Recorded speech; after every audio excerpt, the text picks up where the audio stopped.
The Media Project. Evolve Rutland is an organization created by Far Vision founders Kiki McShane, Chris Fucci, and William Kelly to focus on prioritizing, developing, and celebrating women leaders in our community. We believe that when women take leadership roles in communities, start and sustain businesses, and sit on professional boards of directors, the economy improves and communities change for the better. We advocate for fair treatment across the gender spectrum in all business scenarios, including equal compensation, family and medical leave, and equal opportunity for advancement. Evolve Rutland is continuously working to expand its footprint in the Rutland, Vermont region in order to advocate for, connect, and teach women and non-binary leaders, otherwise referred to as ACT. The funding for Evolve Rutland services has been through private investment of supporters in the community. Join the movement by making your tax-deductible donation and learn more on how you can get involved at farvisionconsulting.com/evolve-rutland.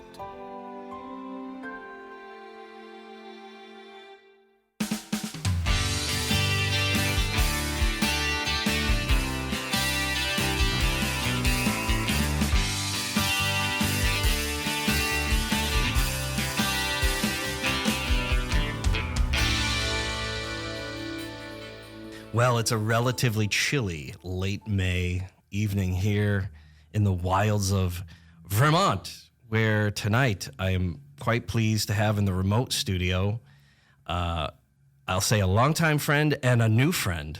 I think it's okay if I say that. Recently was introduced to a band from the great Commonwealth of Massachusetts known as Perma Grin. I don't know if it's a band or a project or if it's both of these at this point, but we're going to find out tonight here on the Are We Here Yet podcast.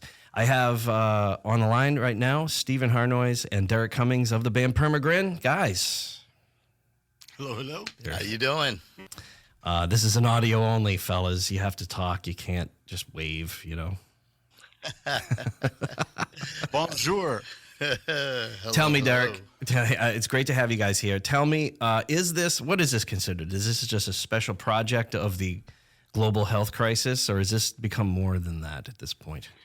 It's maybe become a little bit more than that. We started after during the pandemic. Some of us were traveling and were on the road and performing music. And when everyone was pulled off the road, everyone was itching to do something. So we had the space. We had a bunch of original music put together and started working with friends. And before you know it, we had 6 to 7 people collaborating on a project and recording here and another studio across the town. And we kind of put it together. And I don't know. It's we're probably going to entertain playing out a little bit here and there now that we've got some chops together with these folks and some songs gathered together. And who knows where it may take us. We're going to play some tracks on this over the course of this podcast, but for the people who can't hear those tracks for some reason, I don't know if they'll be there, but I just want to point out that when Joshua Michael Stewart first introduced me to the album, I listened to the album, I sent him a message back, and the quote was, "Brah, it's like these dudes went to sleep with Hot Rats and the Grand Wazoo on repeat, and then woke up the next day to the rest of their lives." That's rather accurate, probably. Yeah, and not because that's interesting. So is either of you can go first. I mean, is actually Frank Zappa an influence? Absolutely, of course. Yeah, definitely. Ever since I was 12 years old, I've experienced Zappa, and I still listen to him to this day. There's something in the way you guys orchestrate and arrange the charts that sort of speaks to that. I mean, is that fair to say that I hear some of that? I hear some almost like Quincy Jones and sort of the selection of the way you layer instrumentation and stuff, or did that just kind of occur because a bunch of you got together, you start playing, and that's naturally where people find themselves? Well, a little bit of both. I mean, there's inspiration coming from other forms of music production, composition, We all come from different backgrounds, from playing in different types of bands, some jazz, some rock, some bluegrass, some Cajun, Zydeco, and playing in all different size events. We've all recorded in different studios, so we have different levels of interest, experience, and influence. I don't know, a little bit of mixture of stuff. Steve, what's your take on that? Yeah, I mean, it's definitely, we draw from everything that we've been, experienced to, and that we love. And I have to say, I got turned on to Frank Zappa by a mutual friend of ours, Sean Fennell, back in the day, and he said, "Here's a big hot heaping plate of this," and I said, "Whoa." This is different than anything that I've been exposed to. It has a little bit of this and a little bit of that and a whole lot in the middle. And so let me tell you, that really, piques my interest in, approaching songs in that type of manner and that type of fashion. It keeps it interesting, and it travels the world, man.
You play bass, and I've been following you for a number of years now. You and a lot of the work you're doing before this was primarily, is it fair to say, Irish bands, or would you? Yeah, I mean, I definitely played in the Irish band thing for quite a few years. I worked with this real great group out of Worcester called Blackstone Cool. Mike Ladd, John Gurton, Myra McLeod, Brendan Keenan. These guys really taught me that style of music and playing with those guys. So it was great to, bring that in to my vocabulary, with this project as well. It's just the things that you draw from and that you get into, and if you're blessed enough to be able to express it, when you internalize it, that's great with some style of music. And with this music, I'm definitely able to. Yeah, it's remarkable. We've known each other for 40 years. And probably for some time while I was out on the road as a musician and going to school and what have you, I didn't see you for a very long period of time. And then suddenly Steve Harnois is just playing bass. That's how it feels. It's like, but you've been playing for a number of years now. Yeah, everybody growing up, Scott, was playing guitar, so I did that for a while. And then I'm standing next to our buddy Sean, and I'm like, I'm going to do something else. Somebody here has to keep time, damn it. Exactly, right? So yeah, I was, I always played around on the circuit, and I played at a band Goofy Foot for quite a few years. And I kind of moved into the bass chair in that in, the late 90s. And I just got the bass bug, man, and I have not put it down. It's cool. Derek, are you a lifelong resident of Central Mass? Or I feel like, how the hell did we not meet when I was down there? Yes. Yeah, I was a Brimfieldite for a long time.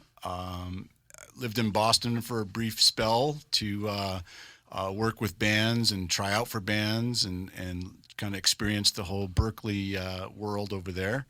And then hit the road, was for 10 years, toured around the country in Canada and other countries and such. And just to keep coming back to Central Massachusetts as a home base. And yeah, been here forever. I can't believe we haven't met either. Yeah, it's remarkable. So as far as songwriting goes, right? Is this a group thing, as they say, or and then also, are you starting with riffs? I feel like you're starting with riffs, other kinds of instrumental ideas, and then the other parts of the tunes develop from there. But maybe that's not the case. So I'm just interested in how you songcraft. Okay. So a lot of the stuff I'll start with scratch tracks. I'm a computer nerd, so a lot of this stuff is inspired by technology for me, whether it's writing horn lines or drum parts or guitar parts or keys or symphonic pieces. And sometimes it's a sample, sometimes it's a tone, sometimes it's a hardware gear that sets off the idea and sparks it. So some songs were started off on one instrument, some started off with just lyrics, some started off with a drum machine, and as I pull it and make a scratch track that's somewhat listenable and we can kind of figure out parts, I take it to Steve and to some other musicians, and they interpret parts or maybe rewrite sections that suit the music to what they're hearing in their head. And as a group, we'll try to play it and see how it feels, and we feel that it's strong enough, we'll start tracking and get the real deal down. No, it's somewhat improvisational that way, even though it's not in the traditional context of, say, jazz, where a group of people are together at the same time live, but it's I don't even know what you'd call that. But it's coming together a lot more spontaneously when you do it that way, I would imagine. Yes. I mean, some of us, some parts we were never in the room all together at the same time. So we would take tracks, starter tracks, go to our friend's studio, Dave Hamp at Slate Studios in West Brookfield, and we would take these scratch tracks, dump them into Pro Tools, and use them as guides and markers for what we're going to lay down for the rhythm section. So Steve on bass, Mike on drums, and myself on guitar will lay down the rhythm section and the root and get the solid human-esque feel going. And once we're satisfied, we pick those tracks up, come to our studio here, which we call Long Hill Studios here in West Brookfield, and we'll continue working on them, whether that's adding overdubs, adding vocals, or bringing in the horn sections or other alternative players like Sean Fennell on guitar and Jamie DeLage piping them in remotely. So it's sort of a ongoing collaborative process, and especially over the winter when you can't get outside as much, it's fun to have something to do inside where it's cozy and full of decibels. Yeah, cozy and full of decibels. There's a theatrical aspect to the music on this album, and I guess one of the things I wanted to ask was, I sense that you listened to Dr. Demento in your younger days. Yes, Dr. Demento was definitely, that had to be like 81, 80, maybe even 79. Yeah, and we all, those that listen to Dr. Demento experienced Weird Al Yankovic, Oh, yeah. slew of others that had a lot of humor songs in there and humor artists. Some of them are a little edgy, but yeah, Demento was great. Edgy's good. Edgy's good. People, this is a fully adult show. Oh, about good. Those things. Nice. Oh, that's cool.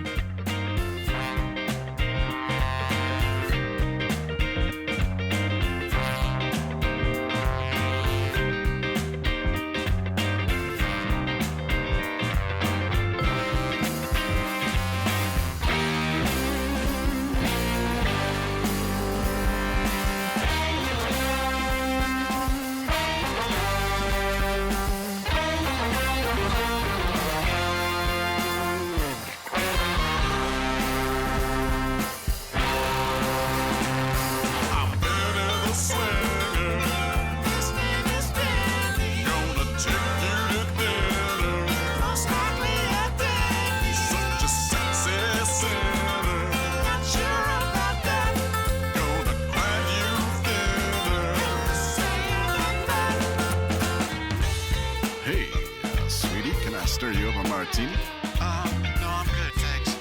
What about you, sugar? Should I loosen my velvet bathrobe and let you gaze upon my Speedo?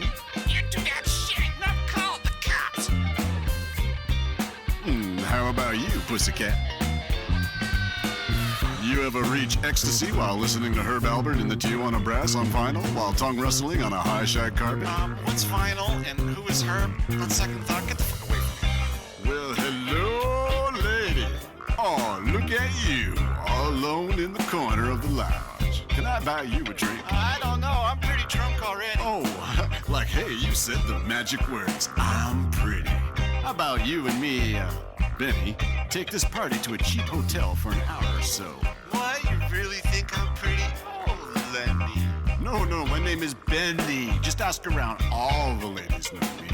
I'm Benny the Swagger. His name is Benny. Gonna take you to dinner. Most likely at Denny's. Such a sexy sinner. Not sure about that. Gonna grind you thinner. You're saying my thought.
Talk to me about what's next. I mean, so are you guys planning on playing a lot of live gigs together at this point, or is this going to stay, sort of a studio project? Well, I'm thinking if the right opportunity presents itself and we can get all the players together to perform this, absolutely, definitely. I don't so much think that we'd be, doing, the dive bar down the street, bringing all this action in. I don't know if people would know how to take it, to be honest with you. You don't know you could do this at Sarge's Cafe on Chestnut Street in Spencer. Exactly. Right? Yep, Granville's. No, it's just basically if the right opportunity presents itself, that this is a very, it's more than a small bar production type of sound. I know there's a really great whoopie pie festival coming up. I don't know if you guys can compete with whoopie pies, but no, not at that weight. We're hoping the next album will feature mostly food songs, so it might fit in well. Food theme, I mean, you can't go wrong with that, right? Yep, everybody can relate to food, even if they're not into the music. They'll relate to the item that's being sung to them. Cool. Why don't you, Derek? Why don't you offer up just the lineup too of the of Perma Grin, and give a shout out to everybody who couldn't be here tonight. Yeah. So again, we had some contributors at the beginning of the project that some of their parts may or may not be or may be on the album. But anyway, Aaron Martin on drums, who lives in Rutland, Vermont now. Really helped put together a lot of the stuff and add a human-esque player ability to it because, well, a lot of it was scratched out in a drum machine. Mark Archer from West Springfield also participated in several songs of getting the human-esque feel and figuring out where we're going with that. Steve Harnois is on bass all over every single track. Mike Harnois is our drummer we're working with now, and who's related to Steve. Younger cousin. No kidding. Cool. And we have Brian House, who is a horn player from Vermont, and not Vermont, it's from New Hampshire. Brian House is from New Hampshire. Oh, And he plays trombone, trumpet, tuba, and does some great ska singing chops on the album. Scott, you with the horn, man, you would have loved this guy, the way that he worked and the way his mind went. How so? Hey, he's just brilliant with music and arranging and hearing things and bringing some things out, and that, would complement what the other players that we had are doing. It was great. He was a great communicator with us from what our vision was with some of this music and how to relate it to the horn group as a team and sort of make the parts work well. And additionally, the other horn players are Mark Chenevert, who does saxophone and clarinet, and he's from Boston. Mark and I had played years in other projects together for a long time. And then Jenny Pratt Doobie is our other horn player. She plays flugelhorn, trumpet, trombone, sometimes some piano, and some vocal stuff. And we had some satellite players, some extra players. Sean Fennell, who does the stunt guitar work on some of the songs. Stunt guitar work, yes. He's a good senseless noodler, that guy. Yes, he's fantastic. And Jamie DeLage, who's out of North Carolina, he added some really tasteful stuff on a track as well. And I believe that's about... Oh, Dave Hamp is our other engineer that worked with us at his studio in Slate Hill Studios in West Brookfield. Yeah, great studio. Yep. Cool. I love the idea, like you were saying, you admiring the horn player there. I'm sorry, what's his name? Brian House. Brian. Sorry, Brian. He's going to be like, I'm not just a guy, I'm Brian. Just the idea of that communicator, communication. I mean, this is something where it's interesting. You're coming up with scratch basics and then getting it out to everybody. And I love the way you just described, like they're humanizing it, right? Because at the end of the day, it is, regardless of the style of music you're playing, it should be a dialogue between people. This is a way to communicate between each other and then with the larger audience and say things in ways that you can't say it with just words, just in conversation. Yes, and what a difference. I mean, if you listen to some of the scratch tracks where we started and then what they grew into to finally to be on the album, human-esque is the key point to all of it. Yes, you are correct. I think it's also, it just really makes for an interesting, you're better off listening to the whole album and not just a couple of tracks. Part of that is because you pretty much range, you were mentioning earlier, you range just about every type of music within the lexicon of Western music as far as style goes and genre, within a matter of within one arrangement in some cases. But you listen to the whole thing, and I don't know what story it's telling as a whole, but it is telling some kind of story.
You know, I guess the story as a whole is where we've all been and what we've all done, Yeah. and what we've participated in. It's sort of everybody making this big stew, and what's in it for substance is all these little pieces and parts that normally you might eat and consume on your own, but when you mix them together, boy, you're in for a ride. Would you definitely. Would you hate people, getting into this stuff and saying, oh, this is a great jam band? Does that bother you, or is that like, oh no, that's fair?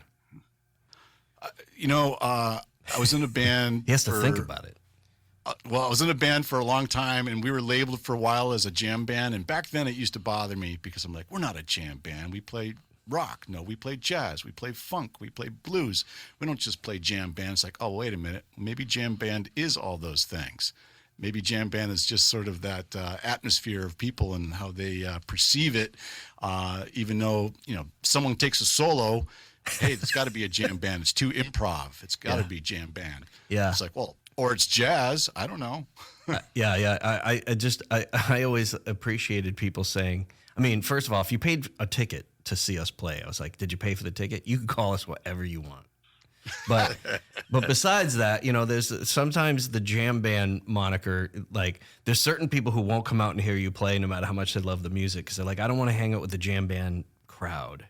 And then there's the people who are like, I'm offended that you're offended that we're the jam band crowd. I don't have an opinion here. I'm just, I always like to ask musicians that, because they're all like, oh, yeah, we're either a jam band or, yeah, don't call us that. Don't call us that. Well, we've all have enough experience and gigs under our belt. We can be labeled also as musical whores.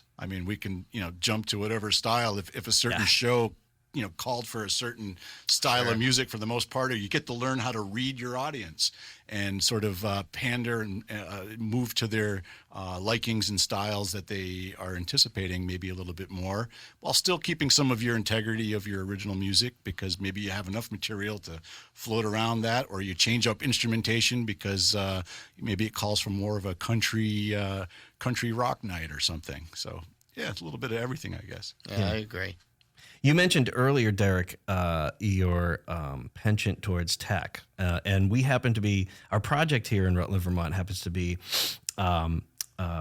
Startup Rutland is a technology-centric business incubator, making investments in people that want to either are here already or want to relocate and help us create a tech cluster. So I'm just kind of interested in your technology background. Is this a trade besides having PermaGrin, or has it just been technology has been a close kin to the work that you're doing as a musician? Or tell us that story. Yes. So ever since I was 12, I was always the guy starting the band and working the PA systems and learning how to work recorders and tape machines and learning how to put the stage lights together. And I would show up before everybody else and set up the PA system, take down the PA. I was always the tech geek guy, and that jumped into other forms of computers. I started off with Texas Instrument computers back when they were cassette decks for storage and all kinds of really early goofy stuff. And then when Windows came along, things got a little more acceptable to the mainstream, and everybody started getting into computers.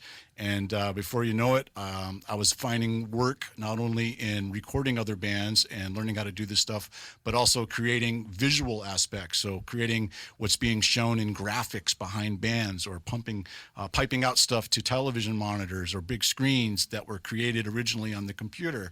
And then after touring kind of came to an end for me in the end of the 90s, I jumped to websites design. I jumped to search engine optimization. I jumped to coding and learning all these different aspects of e-commerce. So then I had all this other technology under my belt, but it always came full circle back to music and getting a chance to work with Steve and others to participate in creating musical creatures, Frankensteins and creatures, and trying to figure out how to take this technology and make something interesting out of it. I know a lot of the latest buzz is AI, and people are in fear of AI, or maybe grasp AI to where it might take us.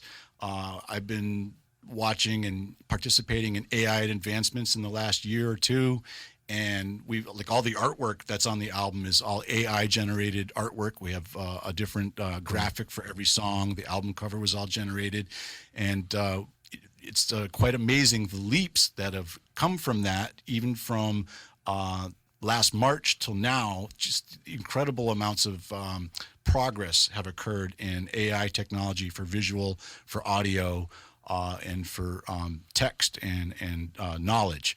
So to some extent, we fear AI in the sense that, hey, it's going to take our gig, man. It's going to take our jobs. It's going to take, on the other aspect is if we learn how to control it, and just like any other technology that comes our way, maybe perhaps we'll find a way to manipulate it to our advancement and to our purposes and grow and come up with whole new other forms of cultural art, entertainment and perspectives, and hopefully don't blow ourselves up in the meantime. Yeah, I like what you said there about that. Just the perspective of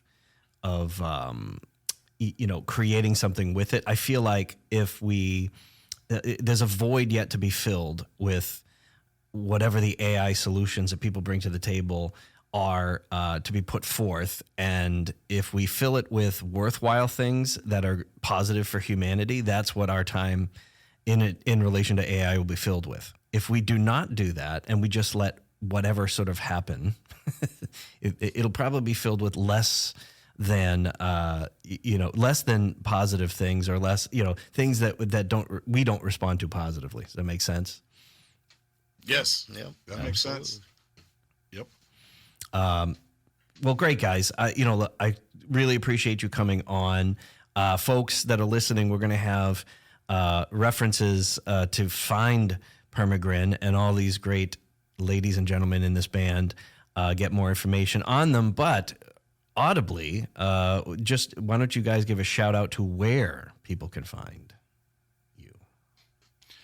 You can go to permagrinmusic.com and find our album for sale on many different locations, whether that's Bandcamp, Reverb Nation, SoundCloud, YouTube, Spotify. I think Apple Music's a little behind of getting it posted, but they're working on it. Amazon. Cool. It might be on Pandora. I got to check that. But anyway, if you go to permagrinmusic.com, you'll find locations where to purchase or listen.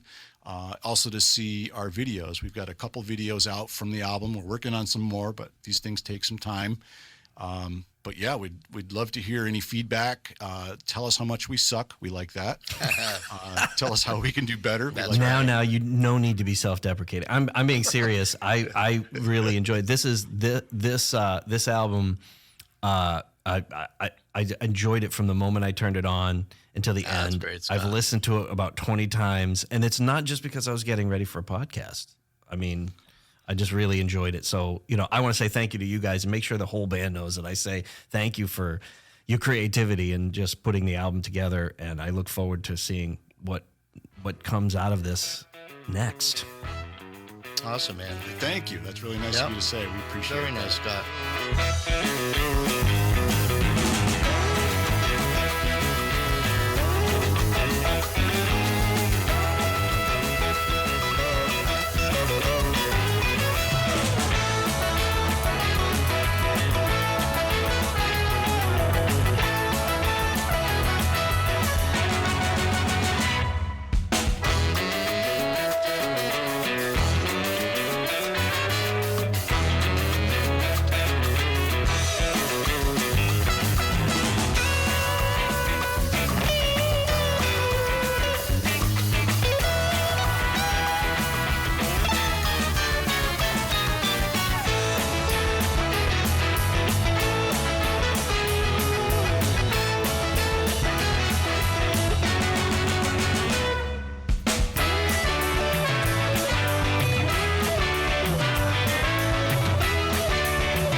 SMG's Are We Here Yet podcast is a production of M the Media Project and SM Graves Associates.